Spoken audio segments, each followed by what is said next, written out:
자, 오늘은 전자화폐 시대에 그 외상거래는 어떻게 하는가. 이제 뭐 법정 통화 이외의 통화 지불 수단은 전부 없앤다고 했어요. 뭐 어음이든 수표든 상품권이든 뭐든 체계 밖에서 통화처럼 돈처럼 유통될 수 있는 방법을 차단할 거라고 했어요. 그 이유는 이제 뭐 이후에 차차 나와요. 왜 이 코엠을 통해서만 거래를 하도록 하는 것이 제도와 체계를 설계하는데 유리한지.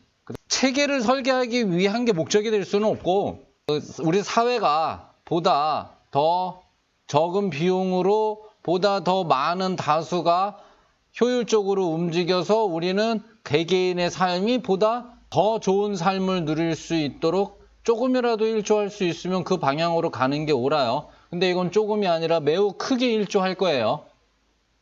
그래서 코엠을 통해서만 거래를 하도록 해야 하고, 그 외의 지불 수단은 배제하도록 하게끔 이 전에 말씀을 드렸어요.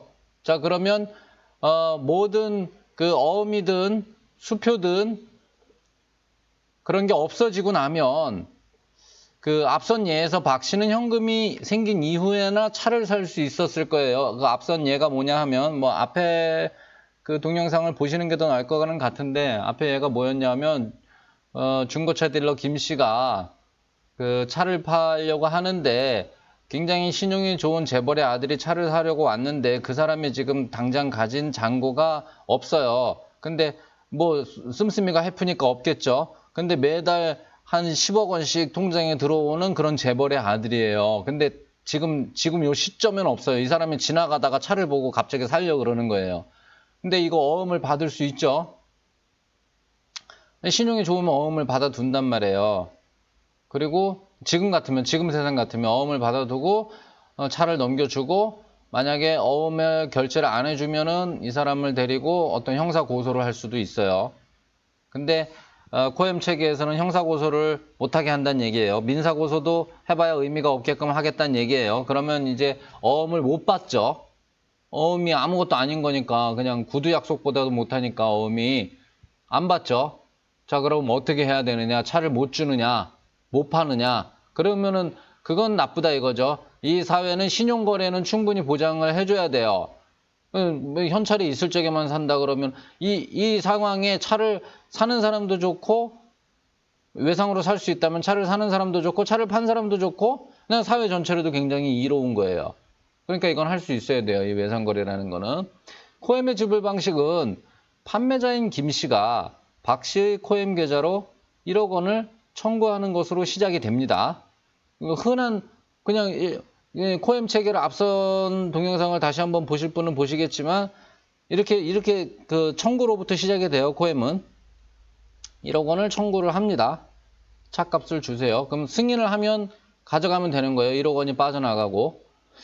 그러면 박 씨의 단말기를 통해, 그 구매자의 단말기를 통해 1억 원이 청구되었다는 알람이 뜨게 되고, 구매자에게 해당 금액이 있는 경우 승인만 하면 구매자의 계좌에서 1억 원이 빠지고 판매자의 계좌에 1억 원이 더해지면서 해당 거래 원장의 상태는 완결 상태가 되면서 거래가 종료가 됩니다. 2019-0616 6월 26일자와 6월 28일자 동영상의 전자화폐 시스템에 대해서 제가 말씀을 드렸었어요. 요게 복잡하시면은 거기 가서 좀 참고해 주시기 바라고요. 이제 코엠상 외상거래는 어떻게 이루어지느냐. 이때 그 구매자에게 결제할 잔고가 모자란 경우, 돈이 없는 경우에요. 이전 같으면, 지금 세상 같으면 어음을 줬죠. 근데 거래 승인 과정에 결제일을 지정하는 기능을 둬요. 코엠에다가. 자, 2018 4월 11일에 차량을 구매하면서 청구가 발생했어요. 판매자가 구매자에게 청구서를 발송을 했어요. 근데 구매자가 이 청구를 승인은 해요. 승인을 하는데 다만 돈이 빠져나가는 날짜를 5월 11일, 한 달 뒤로 설정을 하는 거예요. 그러면 현재 잔고가 없거나 1억 원짜리 물건을 사는데 현재 잔고가 2천만 원밖에 없어요. 그러면 2천만 원이 빠져나가는 게 아니라 2천만 원이 안 빠져나가요. 그냥 기다려요. 5월 11일까지 기다려요. 아무런 이동이 없어요. 그럼 이 사람이 돈 받을 게, 구매자가 돈 받을 게 아마 4월 한 20일경에 뭐 한 7억 원이 들어올 게 있어요. 그러면 뭐 7억 원 들어오고 뭐 또 씀씀이 쓰고 5월 11일쯤 돼서 잔고가 뭐 한 3억 원쯤 남아 있는데 그때 이제 돈이 빠져나가는 거예요. 1억 원이. 자, 외상거래가 이루어졌죠. 이루어졌는데 판매자 김 씨는 당장 자신의 계좌로 1억 원이 들어오지는 않았어도 해당 청구는 승인이 되었기에 예전의 수표나 어음보다 더욱 강력한 신뢰를 바탕으로 차량을 넘겨줄 수 있게 되었어요. 승인이 되었다는 결제를 받았다는 얘기예요, 이미. 이미 받은 건 아니죠. 5월 11일 날 받는데 어떻게 받느냐? 아주 강력하게 받아내요. 구매자 박 씨는 사실상 외상으로 차량을 사왔고 5월 11일에 돈이 빠져나가게 되어 있죠. 만약 5월 11일에도 잔고가 부족하다면 이제 문제가 발생하겠죠. 부족한 대로 일단은 판매자 김 씨에게 돈이 이체되면서 잔고는 0원이 되고 2천만 원밖에 없었단 말이에요. 그럼 잔고는 0원이 돼요. 이후 박 씨에게 생기는 소득은 들어오는 대로 김 씨의 계좌로 계속해서 빠져나가게 됩니다. 이제 나머지 8천만 원은 들어오는 족족 어느 순간 또 이 사람은 돈이 많은 사람이니까 1억 원, 2억 원씩 뭐 들어오겠죠? 들어오는 족족 빠져나가는 거예요. 지금도 신용카드 결제 대금이 그런 식으로 빠져나가고 있어서 특별히 낯설지는 않습니다. 우리가 카드 결제일 날 보면은 카드 결제 금액이 300만 원인데 통장 잔고가 100만 원밖에 없었어요. 그럼 100만 원 먼저 빠져나가죠. 그리고 다음날 통장에 또 돈이 들어오면 저녁 때쯤 돼가지고 또 빠져나가죠. 뭐 단돈 3만 원이라도 들어오면 그걸 또 그대로 빼가죠. 카드에서 계속 빼가요. 그런 식으로. 지금도 그렇게 하고 있기 때문에 특별히 낯설지 않아요.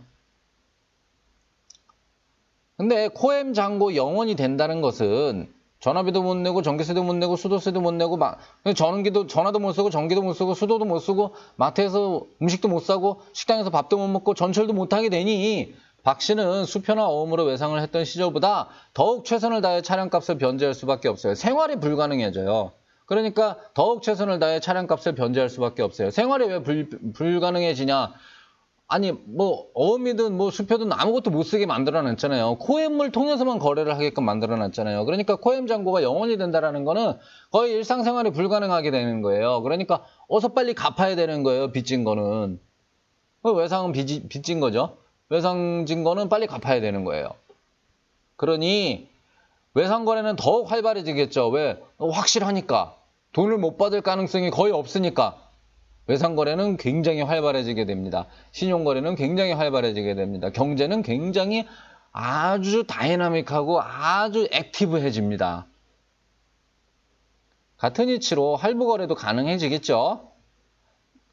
김 씨가 판매자가 청구서를 아예 이런 식으로 작성을 하는 거예요. 4월 11일 1,000만 원, 5월 11일 1,000만 원, 6월 11일 1,000만 원, 7월 11일 1,000만 원, 8월 11일 1,000만 원, 9월 11일, 10월 11일, 11월 11일, 12월 11일, 1월 11일, 2월 11일까지.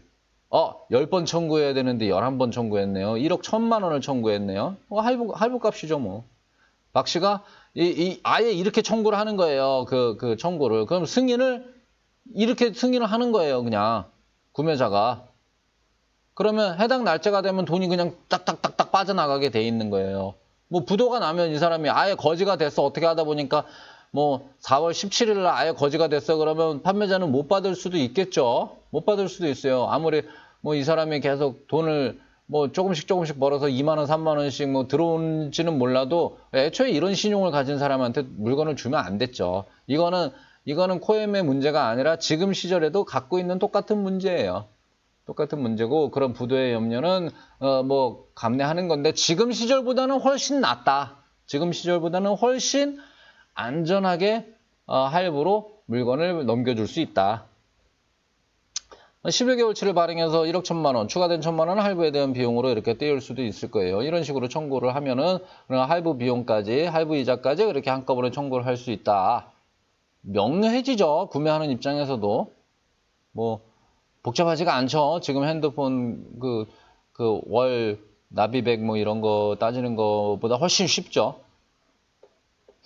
이런 절차들의 복잡성에 대해서 일반인이 고민할 이유는 없어요. 해당 분야에 종사하는 똑똑한 우리의 이웃들이 간편하고 이해하기 쉬운 프로그램을 만들어줄 것이기 때문이에요. 이거를 뭐 가가지고 하나하나 체크하는 그런 개념이 아니에요. 그냥 할부 청구 해가지고서는 한 번 클릭하면 끝나는 거죠. 이 인터페이스의 어떤, 그 수월함은, 편리함, 용이함은, 뭐, 다른 금융회사들이 제공하는 결제 앱 같은 거가 아주 잘 되어서, 판매를 하든 서비스 될 거예요.